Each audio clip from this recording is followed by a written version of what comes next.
Hello friends, இந்த வீடியோவில் type காஸ்டிங்னா என்ன அப்படிங்கிறத பற்றி தான் நம்ம பார்க்க போகிறோம். வித் எக்ஸாம்பிளோட நான் உங்களுக்கு சொல்லித்தர போகிறேன். ஸோ நம்ம வீடியோக்குள்ளே போகிறதுக்கு முன்னாடி நம்ம EduTut சேனலை நீங்கள் இது வரைக்கும் சப்ஸ்கிரைப் பண்ணல அப்படின்னா கீழே EduTut அப்படிங்கிற சேனல் உங்களுக்கு பக்கத்துலேயே சப்ஸ்கிரைப் பட்டன் இருக்கும், அதையும் கிளிக் பண்ணிக்கோங்க. அப்படியே பக்கத்தில் பெல் நோட்டிஃபிகேஷன் ஐக்கான் இருக்கும், அதை கிளிக் பண்ணி ஆல் அப்படிங்கிற ஆப்ஷனை செலக்ட் பண்ணி வச்சுக்கோங்க. அப்போ தான் உங்களுக்கு ஃபர்தராக நோட்டிஃபிகேஷன்ஸ் காட்டும் நான் வீடியோஸ் அப்லோட் பண்ணுறப்ப நீங்களும் குயிக்காக பார்த்து லேர்ன் பண்ணிக்கலாம். ஓகே ஃப்ரெண்ட்ஸ், இப்போ நம்ம டைப் காஸ்டிங் அப்படின்னா என்ன அப்படிங்கிறத நம்ம சி லாங்குவேஜில் பார்க்கலாம். ஸோ நேம்லேயே பார்த்திங்க அப்படின்னா டைப் காஸ்டிங் அப்படின்னு சொல்லி இருக்குது. ஸோ நேம் வச்சே பார்த்திங்கன்னா நம்ம டிஃபைன் பண்ண முடியும். ஸோ இங்கே டைப் அப்படிங்கிறது எதை குறிக்குதுன்னு பார்த்திங்கன்னா டேட்டா டைப்பை குறிக்குது. நம்ம ஒரு வேரியபிள் டிஃபைன் பண்ணுறோம், டிக்ளேர் பண்ணுறோம் அப்படின்னா அப்போவே நம்ம ஒரு டேட்டா டைப் நம்ம கொடுப்போம் இல்லையா.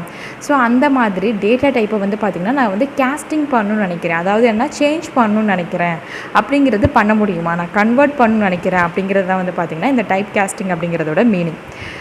ஃபார் எக்ஸாம்பிள் சிம்பிளாக சொல்லணும் அப்படின்னா ஒரு டேட்டா டைப்பில் இருந்து இன்னொரு டேட்டா டைப்புக்கு நம்ம கன்வெர்ட் பண்ணக்கூடிய அந்த ப்ராசஸ்க்கு பேர் தான் பார்த்திங்கன்னா டைப் காஸ்டிங்.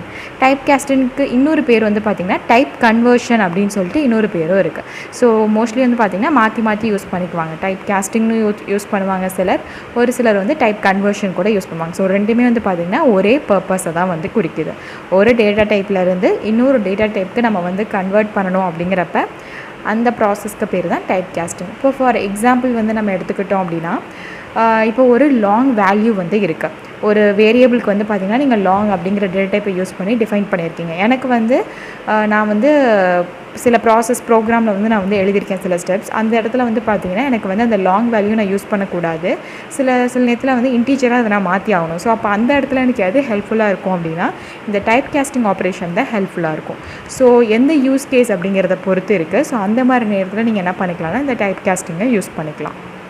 டைப் கன்வர்ஷன்ஸ், இந்த டைப் கன்வர்ஷன்ஸ்லேயே பார்த்திங்கன்னா ரெண்டு டைப்ஸ் இருக்குது. ஒன்று பார்த்திங்கன்னா இம்ப்ளிசிட் டைப் கன்வர்ஷன் இருக்குது, இன்னொன்று பார்த்திங்கன்னா எக்ஸ்ப்ளிசிட் டைப் கன்வர்ஷன் அப்படின்னு இருக்குது. இம்ப்ளிசிட் டைப் கன்வர்ஷன் அப்படின்னா என்னென்னா நீங்கள் பார்த்திங்கன்னா எக்ஸ்ப்ளிசிட்டாக மென்ஷன் பண்ணி இந்த மாதிரி ஒரு டேட்டா டைப்லேருந்து இன்னொரு டேட்டா டைப்புக்கு கன்வெர்ட் பண்ண அப்படின்னு நீங்கள் சொல்ல போகிறது கிடையாது. ஆட்டோமேட்டிக்காக பார்த்திங்கன்னா கம்பைலரே பார்த்திங்கன்னா இந்த ஆப்ரேஷனை பெர்ஃபார்ம் பண்ணும். ஃபார் எக்ஸாம்பிள் நம்ம என்ன சொல்லலாம் அப்படின்னா இப்போ நீங்கள் ஒரு ஃப்ளோட் வேல்யூ கொடுத்துருக்கீங்க, அது ஏதாவது ஒரு ஆப்ரேஷனில் நீங்கள் பிரிண்ட் பண்ணி பார்க்குறப்ப ஒரு ஏதாவது ஆப்ரேஷன் நீங்கள் மெர்ஜ் பண்ணுறப்ப அது ஒரு சில நேரத்தில் இன்டீஜராக பார்த்திங்கன்னா மாறும். ஸோ ஆட்டோமேட்டிக்காக பார்த்திங்கன்னா ஒரு சில இடத்துல அதுவாகவே டைப் கன்வர்ஷன்ஸ் பண்ணும். அதுக்கு பேர் தான் இம்ப்ளிசிட் டைப் கன்வர்ஷன்ஸ். ஸோ நீங்கள் எதுவுமே எக்ஸ்ப்ளிசிட்டாக மென்ஷன் பண்ணணும்னு அவசியம் கிடையாது. இன்னொரு செகண்ட் டைப் என்ன அப்படின்னா எக்ஸ்ப்ளிசிட் டைப் கன்வர்ஷன். ஸோ எக்ஸ்ப்ளிசிட் டைப் கன்வர்ஷனாக என்ன, நீங்களாக ஃபோர்ஸ் பண்ணுறீங்க கம்பைலரை இந்த மாதிரி இந்த டேட்டா டைப்லேருந்து இந்த டேட்டா டைப்புக்கு கன்வெர்ட் பண்ண அப்படின்னு சொல்லிட்டு. ஸோ அந்த நேரத்தில் நம்ம என்ன பண்ணுவோம்னா கேஸ்ட் ஆப்ரேட்டர் யூஸ் பண்ணுவோம். ஸோ கேஸ்ட் ஆப்ரேட்டர் அப்படிங்கிறது தான் என்னன்னு சொல்லி பார்த்திங்கன்னா இந்த டபுள் கோட்ஸில் நான் காமிச்சிருக்கேன் இல்லையா. ஸோ இதான் பார்த்திங்கன்னா சின்டாக்ஸ். ஸோ இம்ப்ளிசிட் டைப் கன்வர்ஷனுக்கு கம்பைலரே பார்த்திங்கன்னா ஆட்டோமேட்டிக்காக டைப் கன்வர்ஷன் பண்ணுறதுனால நீங்கள் எதுவுமே மென்ஷன் பண்ண தேவையில்லை.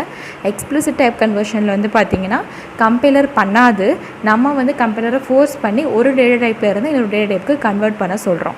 ஸோ அந்த மாதிரி கேஸில் நம்ம என்ன பண்ணோம்னா நம்ம தான் எக்ஸ்ப்ளிசிட்டாக மென்ஷன் பண்ணணும். ஸோ அதுக்குரிய சின்டாக்ஸ் என்ன அப்படின்னா ஸோ எந்த எக்ஸ்ப்ரெஷன் நீங்கள் எழுதியிருக்கீங்களோ, எந்த இடத்துல நீங்கள் டைப் காஸ்ட் பண்ணணும்னு நினைக்கிறீங்களோ அந்த வேல்யூக்கு முன்னாடி பேரந்தசிஸ் ப்ராக்கெட்குள்ளே நீங்கள் என்ன பண்ணணும்னா அந்த ஸ்பெசிஃபிக் டேட்டா டைப்பை நீங்கள் மென்ஷன் பண்ணால் போதும். ஸோ அந்த டைப் நேம் நீங்கள் இந்த இடத்துல கொடுக்கணும். ஸோ இன்ட்டாக கன்வெர்ட் பண்ணணுமா, இல்லை ஃப்ளோட்டாக கன்வெர்ட் பண்ணணுமா, இல்லை வேறு எந்த டேட்டா டைப்பை நீங்கள் கன்வெர்ட் பண்ண நினைக்கிறீங்களோ அதை நீங்கள் மென்ஷன் பண்ணிக்கலாம். நான் என்ன பண்ணியிருக்கேன்னா கோட் பிளாக்ஸ் ஐடியில் ஒரு எக்ஸாம்பிள் ப்ரோக்ராம் ஆல்ரெடி போட்டு வச்சுருக்கேன். ஸோ அதை நம்ம பார்க்கலாம். இப்போது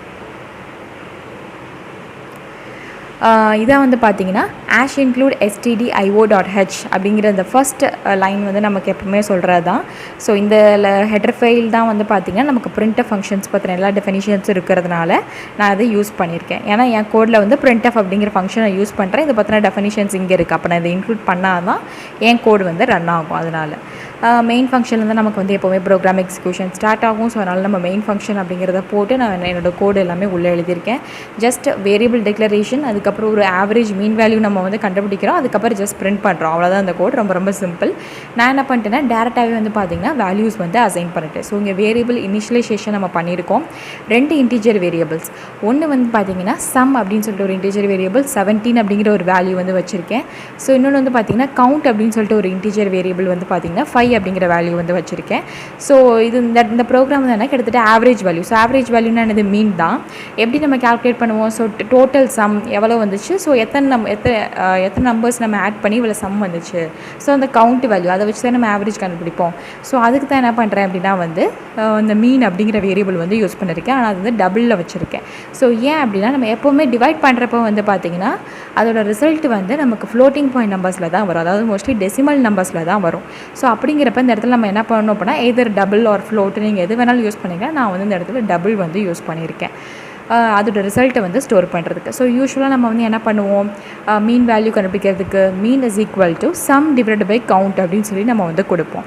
ஸோ இப்போ வந்து சம் டிவைட் பை கவுண்ட் அப்படின்னு சொல்லி நீங்கள் வந்து கொடுத்தீங்க அப்படின்னா உங்களுக்கு மீனில் வந்து உங்களுக்கு வந்து அந்த இது வருமா அப்படின்னு சொல்லி வந்து பார்த்தீங்கன்னா நான் இங்கே டைப் காஸ்டிங் வந்து பண்ணியிருக்கேன் டபுள் அப்படின்னு சொல்லிட்டு. ஏன் அப்படின்னா இதை நான் உங்களுக்கு ரிமூவ் பண்ணிவிட்டு ஃபர்ஸ்ட் நான் உங்களுக்கு ரன் பண்ணி காட்டுறேன், அப்போ உங்களுக்கு புரியும்.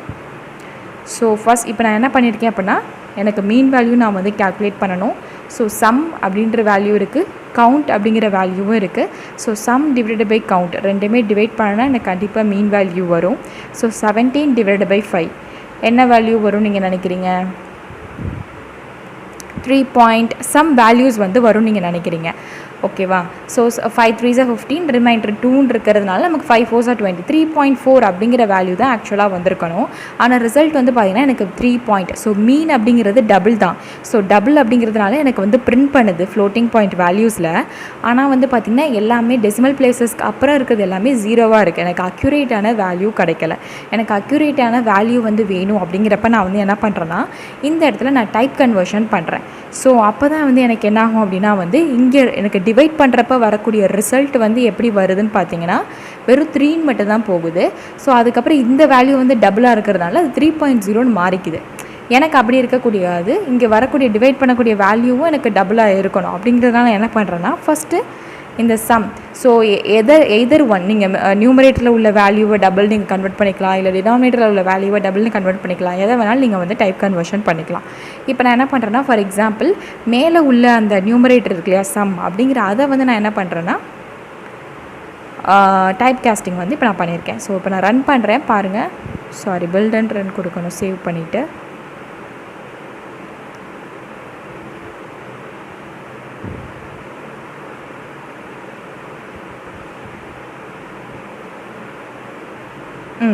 இப்போ வந்து பார்த்தீங்க அப்படின்னா வந்து டைப் கன்வர்ஷன் உங்களுக்கு என்ன மாதிரி ரிசல்ட் வருது அப்படின்னா நமக்கு தேவையான அக்யூரேட்டான ரிசல்ட் வந்து பிரிண்ட் பண்ணியிருக்கு.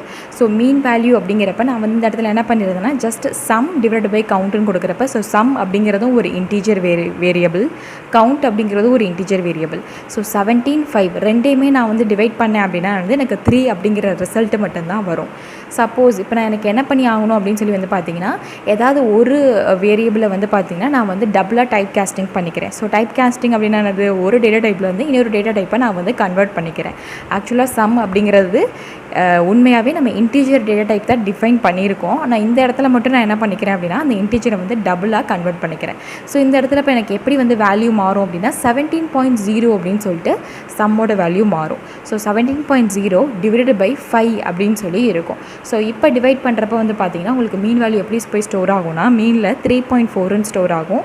ஸோ அதை நமக்கு ஃப்ளோட்டிங் பாயிண்டில் ரெப்ரசென்ட் பண்ணுறப்ப இந்த மாதிரி 3.4 6 டெசிமல் பிளேசஸோட நமக்கு வந்து அவுட்புட் வந்து வருது. ஸோ இது வந்து பார்த்திங்கன்னா அக்யூரேட்டான வேல்யூவை நமக்கு வந்து பிரிண்ட் பண்ணுது. ஸோ இதை வந்து நீங்கள் நியூமரேட்டரில் தான் இந்த மாதிரி டைப் காஸ்டிங் வந்து பண்ணணும் அப்படின்னு வந்து கிடையாது. நீங்கள் வந்து என்ன பண்ணிக்கலாம்னா எதர் நியூமரேட்டர் ஒரு டினாமினேட்டர். ஸோ இந்த மாதிரி டிவிஷன் பர்பஸஸில் வந்து பார்த்திங்கன்னா நீங்கள் இங்கே வேணால் போட்டுக்கலாம். ஸோ முன்னாடி நியூமரேட்டரில் போட்டு காமிச்சு இல்லையா. ஸோ இப்போ நான் வந்து என்ன பண்ண போகிறேன் அப்படின்னா டினாமினேட்டரில் உங்களுக்கு நான் வந்து சேஞ்ச் பண்ணி காட்ட போகிறேன் எப்படி ரிசல்ட் வருது அப்படின்னு. ஸோ டபுள் அப்படிங்கிறத நான் வந்து சேவ் பண்ணிட்டேன். இப்போ நான் வந்து பில்ட் அண்ட் ரன் வந்து கொடுத்துருக்கேன். பார்க்கலாம் எப்படி ரிசல்ட் வருதுன்னு.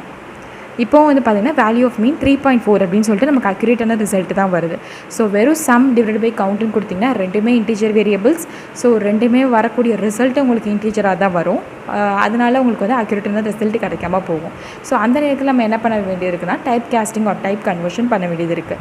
ஸோ அதை நீங்கள் வந்து எதர் நியூமரேட்டர் ஒரு டினாமினேட்டரில் பண்ணிக்கலாம். ஸோ இந்த இடத்துல வந்து பார்த்திங்கன்னா நமக்கு ஒரு கொஸ்டின் வரும். ஸோ எப்படி வந்து அந்த இடத்துல வந்து டைப் கன்வர்ஷன் நடக்குது அப்படிங்கிறத இந்த பாயிண்ட்டில் நான் வந்து கொடுத்துருக்கேன் லாஸ்ட்டுக்கு முன்னாடி செகண்ட் பாயிண்ட்டில். ஸோ இந்த இடத்துல கேஸ்ட் ஆப்ரேட்டர் இருக்குது. ஸோ டபுள் அப்படிங்கிற ஆப்ரேட்டர் இருக்குது, டிவிஷன் ஆப்ரேட்டர் இருக்குது. ரெண்டுமே வந்து பார்த்திங்கன்னா ஆப்ரேட்டர் தான். ஸோ ஆப்ரேட்டர்ஸோட ப்ரெசிடென்ஸ் அப்படிங்கிறப்ப பார்க்குறப்ப வந்து பார்த்திங்கன்னா ப்ரெசிடென்ஸ் அப்படின்னா எதுக்கு ஃபஸ்ட்டு ப்ரிஃபரன்ஸ் கொடுக்கணும், டிவிஷன் ஆப்ரேட்டரை விட கேஸ்ட் ஆப்ரேட்டருக்கு தான் வந்து பார்த்திங்கன்னா ஹையஸ்ட் ப்ரிஃபரன்ஸ். ஸோ அதுக்கு தான் ஹையஸ்ட் ப்ரெசிடென்ஸ் இருக்கிறதுனால ஃபஸ்ட்டு டைப் கன்வர்ஷன் பண்ணிவிட்டு அதுக்கப்புறமாட்டிக்கு எனக்கு என்ன பண்ணுதுன்னா அந்த டைப் கன்வெர்ட்டட் வந்த ஒரு வேல்யூ இருக்கும் இல்லையா, ஸோ அந்த வேல்யூ வச்சு தான் எனக்கு டிவிஷன் ஆப்ரேஷன் பெர்ஃபார்ம் பண்ணுது. ஸோ அதனால தான் வந்து பார்த்திங்கன்னா உங்களுக்கு ரிசல்ட் வந்து அக்யூரேட்டாக வந்துச்சு. அதுதான் இந்த பாயிண்ட்டில் நான் உங்களுக்கு சொல்லியிருக்கேன். ஃபஸ்ட்டு அந்த கேஸ்ட் ஆப்ரேட்டருக்கு தான் வந்து பார்த்திங்கன்னா அதிக ப்ரிஃபரன்ஸ், அதாவது ப்ரெசிடென்ஸ் இருக்குது டிவிஷன் ஆப்ரேட்டரை விட. அதனால தான் உங்களுக்கு என்னென்னா ரிசல்ட் வந்து டபுள் வேல்யூவில் வர்றதுக்கு காரணம். ஸோ இப்போ இந்த எக்ஸாம்பிள் உங்களுக்கு புரிஞ்சிருக்குன்னு நினைக்கிறேன். கேஸ்ட் ஆப்ரேட்டர் அப்படின்னா என்ன அப்படின்னா, அந்த பிரேசஸ் இருக்குது இல்லையா, so open brace and curly brace, close curly brace இருக்கு இல்லையா, ஸோ இது ரெண்டுக்கும் நடுவில் நீங்கள் வந்து என்ன டேட்டா டைப் அப்படின்னு சொல்லி மென்ஷன் பண்ணுறீங்களோ அதுதான் வந்து பார்த்திங்கன்னா கேஸ்ட் ஆப்ரேட்டர்.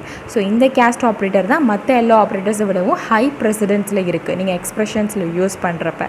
அது ஒரு பாயிண்ட் நீங்கள் நோட் பண்ணிக்கணும். இம்ப்ளிசிட் அண்ட் எக்ஸ்ப்ளிசிட் அப்படின்னு சொல்லிட்டு 2 டைப் ஆஃப் கன்வர்ஷன்ஸ் இருக்குதுன்னு நம்ம பார்த்தோம். ஸோ இம்ப்ளிசிட் அப்படின்னா நீங்கள் எதுவுமே பண்ண தேவையில்லை, கம்பைலர் ஆட்டோமேட்டிக்காகவே பண்ணிடும். எக்ஸ்ப்ளிசிட் அப்படின்னா நீங்கள் இந்த கேஸ்ட் ஆப்ரேட்டரை யூஸ் பண்ணணும். ஓகே, ஸோ இப்போ இவ்வளோ நேரம் நம்ம பார்த்தோம் இல்லையா, ஏன் நம்ம டைப் கேஸ்டிங் பண்ணணும் அப்படின்னு சொல்லி பார்த்திங்கன்னா, இது நம்ம ஒரு ப்ரோக்ராமிங் ப்ராக்டிஸ் அதில் வந்து பார்த்திங்கன்னா ரொம்ப ரொம்ப குட், ஒரு நல்ல ப்ரோக்ராமிங் ப்ராக்டிஸ் தான் வந்து பார்த்திங்கன்னா இந்த டைப் கேஸ்டிங் அப்படிங்கிறது. ஏன் அப்படின்னு சொல்கிறோம் அப்படின்னா, இப்போ இந்த நேரத்தில் நமக்கு வந்து அக்யூரேட்டான ரிசல்ட் கிடைக்கல பார்த்தீங்களா, வெறும் சம் பை கவுண்ட். ஸோ சம்மை கவுண்ட்டை டிவைட் பண்ணுறப்ப எனக்கு அக்யூரேட் ரிசல்ட்ஸ் கிடைக்கல, 3 பாயிண்ட் தான் வந்துச்சு. எனக்கு அப்படி வரக்கூடாது, எனக்கு அக்யூரேட்டான ரிசல்ட் வேணும் அப்படிங்கிற பட்சத்தில் நான் இந்த இடத்துல என்ன பண்ணுறேன்னா டைப் கேஸ்டிங் ஒரு டைப் கன்வர்ஷன் ஆப்ரேஷன் பெர்ஃபார்ம் பண்ணுறேன். ஸோ எங்கெங்கெல்லாம் நமக்கு வந்து அந்த டைப் கன்வர்ஷன்ஸ் அப்படிங்கிறது நெசசரியாக தேவைப்படுதோ அங்கெல்லாம் நம்ம அந்த கேஸ்ட் ஆப்ரேட்டர் யூஸ் பண்ணோம் அப்படின்னா அது ரொம்ப ரொம்ப குட் ப்ரோக்ராமிங் ப்ராக்டிஸ். ஒரு குட் ப்ரோக்ராமர் அப்படின்னா அதை ஃபாலோ பண்ணியே ஆகணும். ஓகே ஃப்ரெண்ட்ஸ், இந்த வீடியோவில் நம்ம டைப் கேஸ்டிங் பற்றி நம்ம பார்த்தோம். நெக்ஸ்ட் வீடியோ நம்ம பார்க்குறதுக்கு முன்னாடி நம்ம EduTut சேனல் நீங்கள் இது வரைக்கும் சப்ஸ்கிரைப் பண்ணல அப்படின்னா சப்ஸ்கிரைப் பண்ணுங்கள். உங்கள் ஃப்ரெண்ட்ஸ்க்கும் மறக்காமல் ஷேர் பண்ணுங்கள், உங்களுக்கு ரொம்ப ஹெல்ப்ஃபுல்லாக இருக்கும். தேங்க்யூ ஃப்ரெண்ட்ஸ் அண்ட் கீப் வாட்சிங்.